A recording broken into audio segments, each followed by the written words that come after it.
अथ नवमोऽध्यायः। नौवां अध्याय। ब्रह्मा जी का कार्तिकेय को तारक के वध के लिए प्रेरित करना। तारकासुर द्वारा विष्णु तथा इंद्र की भर्त्सना। पुनः इंद्रादि के साथ तारकासुर का युद्ध। ब्रह्मा जी बोले, हे देवदेव, हे गुह, हे स्वामिन, हे शंकर पुत्र, हे पार्वती सुत, विष्णु तथा तारकासुर का यह व्यर्थ संग्राम शोभा नहीं देता। यह अति बलवान तारक विष्णु से नहीं मरेगा, क्योंकि मैंने उसको वरदान दिया है। यह मैं सत्य सत्य कह रहा हूँ। हे पार्वती सुत, आपके बिना इस पापी को मारने वाला अन्य कोई नहीं है। इसलिए हे महाप्रभु, आप मेरा यह वचन स्वीकार कीजिए।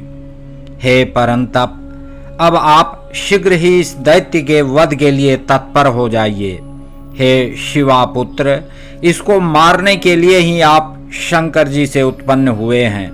हे महावीर, आप रणभूमि में इन पीड़ित देवगणों की रक्षा कीजिए। आप न तो बालक हैं न युवा हैं, किंतु सर्वेश्वर प्रभु हैं। आप इस समय व्याकुल इंद्र, विष्णु, अन्य देवताओं एवं गणों को देखिए और इस महादैत्य का वध कीजिए तथा त्रैलोक्य को सुख प्रदान कीजिए। इसने पूर्व काल में लोकपालों सहित इंद्र पर विजय प्राप्त की है और अपनी तपस्या के बल से महावीर विष्णु को भी अपमानित किया है।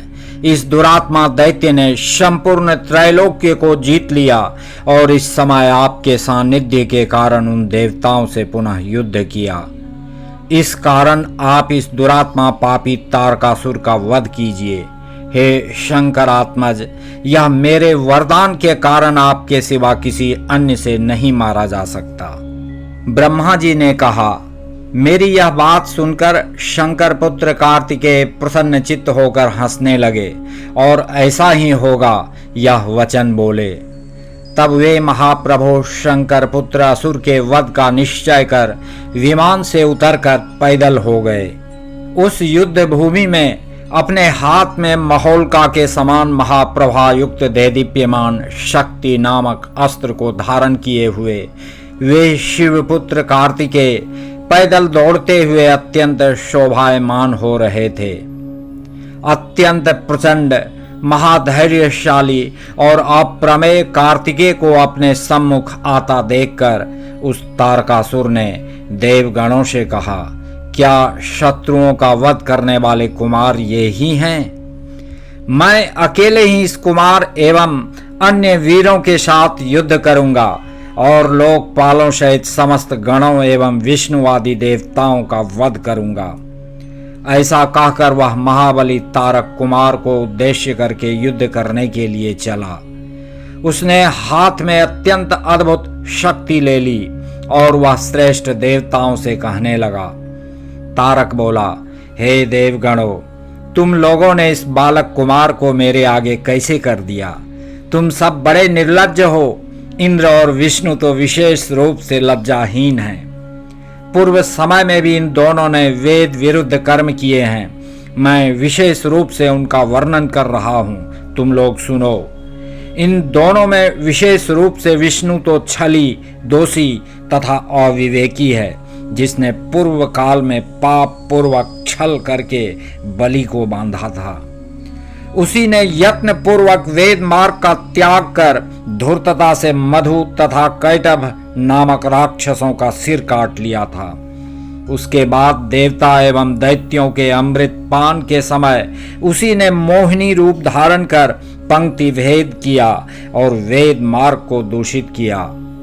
उसने रामावतार लेकर ताड़का स्त्री का वध किया, बाली को छिप कर मारा तथा विश्रवा के पुत्र विप्र रावण का वध किया। इस प्रकार उसने वेद नीति का विनाश किया। पाप परायण इसने बिना अपराध के ही अपनी स्त्री का परित्याग कर दिया। इस प्रकार अपने स्वार्थ के लिए इसने वेद मार्ग को ध्वस्त किया। छठे परशुरामावतार में इस दुष्ट ने अपनी माता का सिर काट दिया और गणेश को युद्ध में हराकर गुरुपुत्र का अपमान किया। कृष्ण अवतार में इसने कुल धर्म के विरुद्ध वेद मार्ग को छोड़कर बहुत से विवाह किए और अनेक नारियों को दूषित किया। इसके बाद 9वें बुद्धावतार में इसने वेद मार्ग की निंदा की और वेद मार्ग का विरोध करने वाले नास्तिक मत का स्थापन किया। इस प्रकार जिसने वेद मार्ग को छोड़कर पाप किया है वह युद्ध में कैसे विजयी हो सकता है और कैसे धर्मात्माओं में श्रेष्ठ हो सकता है। इसी प्रकार इसका ज्येष्ठ भ्राता इंद्र भी महापापी कहा गया है।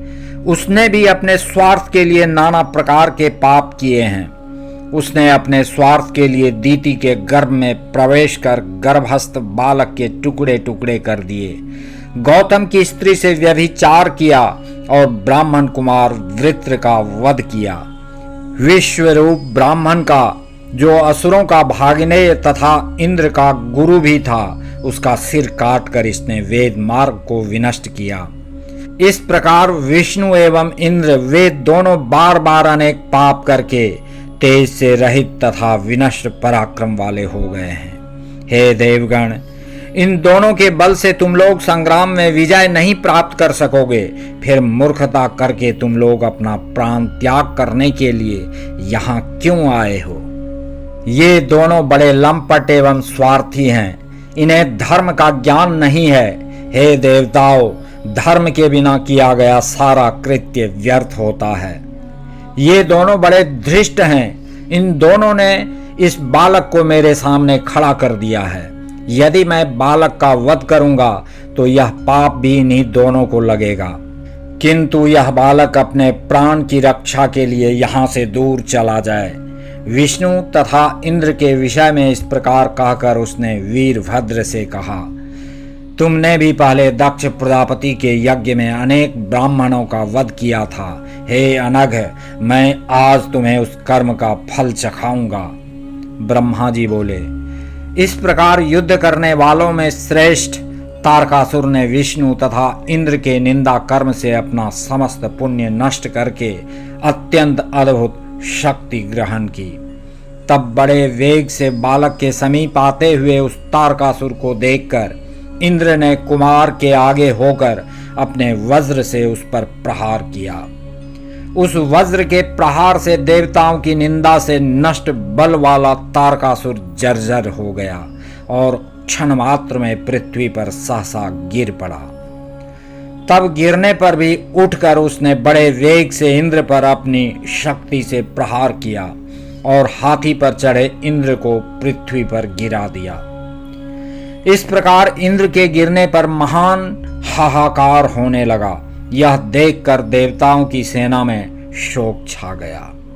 हे नारद, उस समय तारक ने भी धर्म विरुद्ध एवं दुखदायक जो कर्म अपने नाश के लिए किया उसे आप मुझसे सुने। उसने गिरे हुए इंद्र को अपने पैरों से रौंदकर उनके हाथ से वज्र छीनकर उसी वज्र से उन पर प्रहार किया। इस प्रकार इंद्र को तिरस्कृत होता हुआ देखकर प्रतापशाली भगवान विष्णु ने चक्र उठाकर तारकासुर पर प्रहार किया। उस चक्र के प्रहार से आहत होकर वह तारकासुर पृथ्वी पर गिर पड़ा। पुनः उठकर उस दैत्यराज ने शक्ति नामक अस्त्र से विष्णु पर प्रहार किया। उस शक्ति के प्रहार से विष्णु पृथ्वी पर गिर पड़े। इससे बड़ा हाहाकार मच गया और देवता लोग जोर जोर से चिल्लाने लगे। एक निमेष मात्र में पुनः अभी विष्णु उठ ही रहे थे, तभी उसी समय वीरभद्र उस असुर के समीप आ गए। प्रतापी एवं बलवान वीरभद्र ने अपना त्रिशूल लेकर बड़े वेग से उस दैत्यपति तारकासुर पर बलपूर्वक प्रहार किया। तब उस त्रिशूल के लगते ही वह महातेजस्वी तारक पृथ्वी पर गिर पड़ा और गिरने पर भी क्षण मात्र में उठ गया। तब समस्त असुरों के सेनापति उस महावीर ने क्रोध करके अपनी परम शक्ति द्वारा वीरभद्र की छाती पर प्रहार किया। क्रोध से चलाए गए उस प्रचंड शक्ति नामक अस्त्र के छाती पर लगते ही वीरभद्र भी क्षण मात्र में मूर्छित होकर पृथ्वी पर गिर पड़े। तब गणों सहित देवता, गंधर्व, उरग तथा राक्षस बड़ा हाहाकार करते हुए बार बार चिल्लाने लगे। क्षण भर के पश्चात शत्रुनाशक महातेजस्वी वीरभद्र जलती हुई अग्नि के समान प्रभाव वाले एवं विद्युत के समान देदीप्यमान त्रिशूल लेकर युद्ध स्थल में शोभित होने लगे। वह त्रिशूल अपनी कांति से दिशाओं को प्रकाशित कर रहा था। वह सूर्य एवं चंद्र के बिंब तथा अग्नि के समान मंडल वाला, महाप्रभा से युक्त, वीरों को भय उत्पन्न करने वाला, काल के समान सबका अंत करने वाला तथा महोज्वल था। महाबली वीरभद्र जैसे ही उस त्रिशूल से असुर को मारने के लिए उद्यत हुए, तभी कुमार ने उन्हें रोक दिया।